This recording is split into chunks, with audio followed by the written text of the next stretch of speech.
मेरे प्रिय आत्मन, सहजयोग में आज बिहार के दरिया साहब का एक पद लेने जा रहे हैं। दरिया साहब का जन्म 1674 ईस्वी में हुआ और 1780 ईस्वी तक बिहार की धरती पर वे अलख जगाते रहे। कहते हैं दरिया साहब, तेरी भक्ति न हंसी खेली।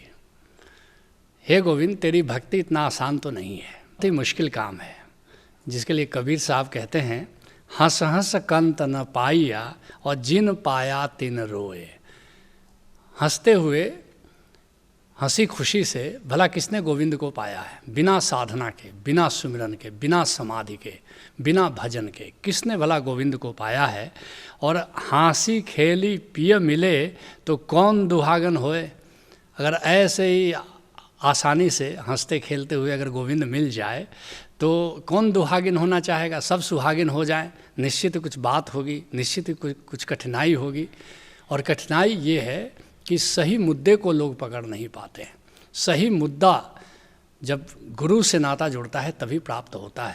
लेकिन लोग सोचते हैं कि बिना गुरु से संपर्क किए, बिना गुरु से जुड़े, बिना सिर कटाए, बिना अहंकार को छोड़े, तिलक माला से तरे न कोई।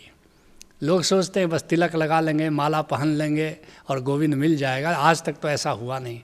कोई भी तिलक लगा लेने मात्र से, माला लगा लेने मात्र से कोई भी आज तक तरा नहीं।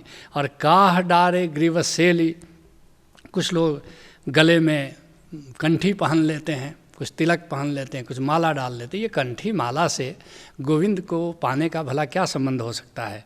जिसके लिए कबीर साहब कहते हैं, माला पहिरे टोपी पहिरे और छाप तिलक अनुमाना। माला पहन लिया, टोपी पहन लिया, जरा भभूत से छाप लगा लिया। और देखो, लगाना भभूत है, लेकिन मैंने साधुओं को देखा है भभूत का भी बड़ा डिज़ाइन बनाते हैं। बस और तो कुछ कर नहीं सकते तो चलो भभूत ही लगा रहे हैं, घंटे भर अपना डिज़ाइन बनाते रहते हैं भभूत का। और साखी शब्दे गावत भूले आत्म खबर न जाना। बस ऐसे कुछ साखी रट लेते हैं, कुछ संतों के वचन रट लेते हैं, बस बात बात में उन संतों के वचन को उद्धृत करते हैं और लोग भी तारीफ़ करते हैं और स्वयं भी सोचते हैं कि मैं भी बड़ा जानकार हूँ। आत्म खबर न जाना, लेकिन आत्मज्ञान उनके पास नहीं है, आत्मा को जानते नहीं हैं।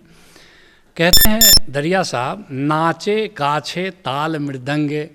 और साधना के नाम पर बहुत लोग पखावज बजा करके नाच रहे हैं, कीर्तन कर रहे हैं, आरती कर रहे हैं, वंदन कर रहे हैं और चिकनी बहु बातें, और बहुत मीठी मीठी बातें करते हैं परमात्मा के संबंध में, आत्मा के संबंध में। मगर बातें हैं, बातों का क्या? इन बातों से भला परमात्मा को पाने का क्या संबंध हो सकता है? जिसके लिए संत रविदास कहते हैं, अब मैं हार्यो रे भाई। ये सब नाच गान करते हुए, कंठी माला पहनते हुए, तिलक छाप करते हुए मैं तो थक गया, इससे गोविंद तो मिला नहीं। और थकित भयो सब हाल चालते अलोगन वेद बढ़ाई। बस ऐसे ही लोग सोशल विजिट्स में जाते हैं किसी के घर पर, वे तुम्हारे घर आते हैं, बस हाल चाल पूछते रहते हैं, बातें करने को कुछ नहीं है। ऐसे बिना बात के बात, अब बैठना है तो साथ में कुछ बात करना है, बस ऐसे ही वक्त नष्ट होता चला जाता है। और कुछ लोक प्रशंसित कार्य हैं, कुछ वेद प्रशंसित कार्य हैं, बस इसी में लोग लिपटाए हुए हैं कि लोग हमारी तारीफ़ करें या वेद के अनुसार हम काम कर रहे हैं तो बड़ा पुण्य अर्जित कर रहे हैं। कहते हैं रविदास साहब, ये सब मैंने भी किया लेकिन मैं थक गया, इन सब से कुछ होता नहीं। और थकित भयो गायन और नाचन और थाकी सेवा पूजा। मैं भी ऐसे ही आरती में और देवता देवी के सामने ऐसे ही नाचा और गाया, मगर उससे कुछ हुआ नहीं। और काम क्रोध ते देह थकित भई, लेकिन सब कुछ करता था लेकिन कामना सताती थी, क्रोध सताता था। और कहों कहाँ लो दूजा, और ऐसे ही द्वंद्व में मैं फंसता रहा और इससे कुछ भी नहीं हुआ और कुछ होता भी नहीं है। कहते हैं दरिया साहब, जैसा काछे तैसा नाचे और दूरी करो बहु घाते। अब जैसा तुम आडंबर कर लेते हो, जैसा स्वांग बना लेते हो, बस वैसा ही तुम नाचना शुरू कर देते हो। कोई राधा की तरह गोपी बन जाता है तो वैसा नाच शुरू कर देता है। तो ये सब तो एक तरह से स्वांग है, इसका साधना से कोई संबंध नहीं है। बहुत लोग स्वांग भरते हैं, बहुत लोग होशियारी करते हैं, बहुत लोग कनिंगनेस करते हैं, लेकिन याद रखना, पाखंड से, कनिंगनेस से, आडंबर से साधना का, गोविंद को पाने का कोई संबंध नहीं है। कहते हैं दरिया साहब, का भव माथ मुड़ाए चिकने। और कुछ लोग अपना माथा मुड़ा लेते हैं और चिकना माथा कर लेते हैं और सोचते हैं कि माथा मुड़ा लेने से भला गोविंद मिल जाएगा। और काह चिकुर सिर राखे, और कुछ लोग अपना चोटी रख लेते हैं सिर पर, लंबी चोटी रख लेते हैं और सोचते हैं कि लंबी चोटी ये एंटीना का काम करेगा और गोविंद तक हमारी खबर पहुंच जाएगी, इससे भला परमात्मा को पाने का क्या संबंध है। और का मणि मुद्रा कान फराए, नाथ साधुओं को देखो कान फड़वा लेते हैं, मुद्रा डाल लेते हैं। और का मणि मुद्रा कान फराए और का मौनी मुदी राखें, कुछ लोग बिल्कुल मौन व्रती हो जाते हैं, सोचते हैं कुछ नहीं बोलेंगे तो शायद इससे परमात्मा मिल जाए। या कुछ लोग आंख बंद करके बैठे रहते हैं। आंख बंद करके बैठ करके क्या करते हैं वे लोग, जब तक भीतर कोई कुछ सुनाई न देता हो, जब तक भीतर कोई दिखाई न देता हो, उनको ना तो भीतर कुछ दिखाई देता है ना तो भीतर कुछ सुनाई देता है, तो फिर किस लिए आंख बंद किए हुए बगुले की तरह बैठे हो। जिसके लिए कबीर साहब कहते हैं, कनवा फड़ाए जटवा बढ़ाओ ले, कुछ ने कान फाड़ लिया, कुछ ने जटा बढ़ा लिया, और दाढ़ी बढ़ाए जोगी हो गई ले बकरा, और दाढ़ी बढ़ा करके और बकरा हो गए एकदम से। अगर दाढ़ी बढ़ाने से गोविंद मिल जाता तो बकरे को सबसे पहले मिला होता है। कहते हैं कबीर साहब, मथवा मुड़ा जोगी कपड़ा रंगाओ ले, और कुछ लोग माथा मुड़ा लेते हैं, कुछ लोग गेरुआ वस्त्र में अपना कपड़ा रंगा लेते हैं गेरुआ रंग से।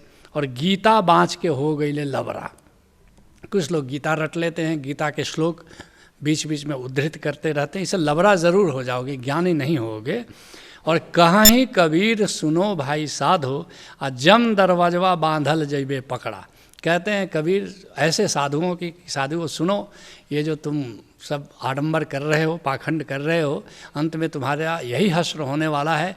यम आएगा और तुम्हें पकड़ करके यहाँ से ले जाएगा, मृत्यु आएगी और तुम्हें यहाँ से घसीट करके ले जाएगी।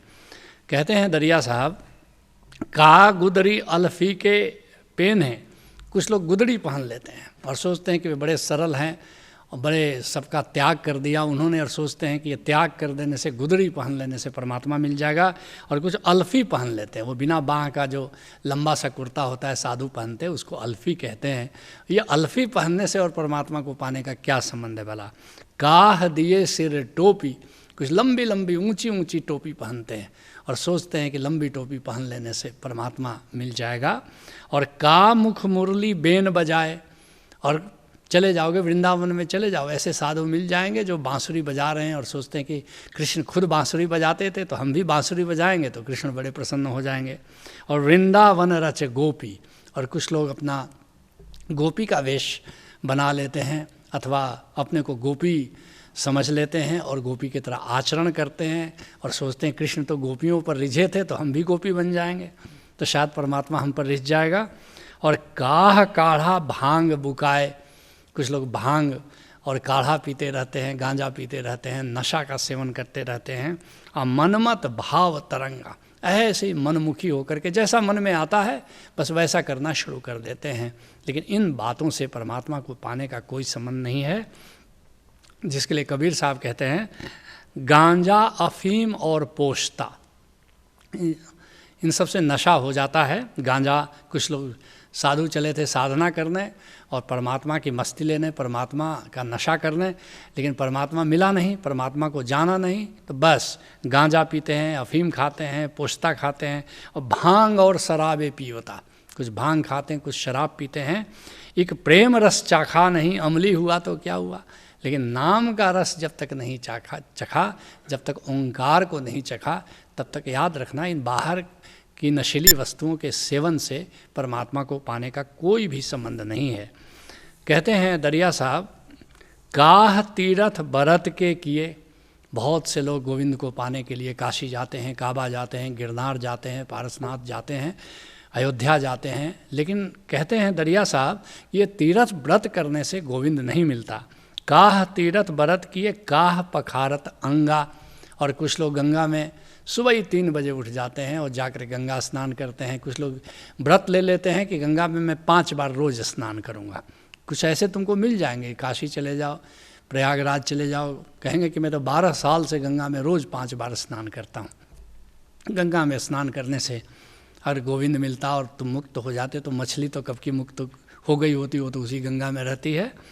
और रहे संभारे चले विचारे निर्मल पद कहाँ राता, तो फिर गोविंद कैसे मिलेगा?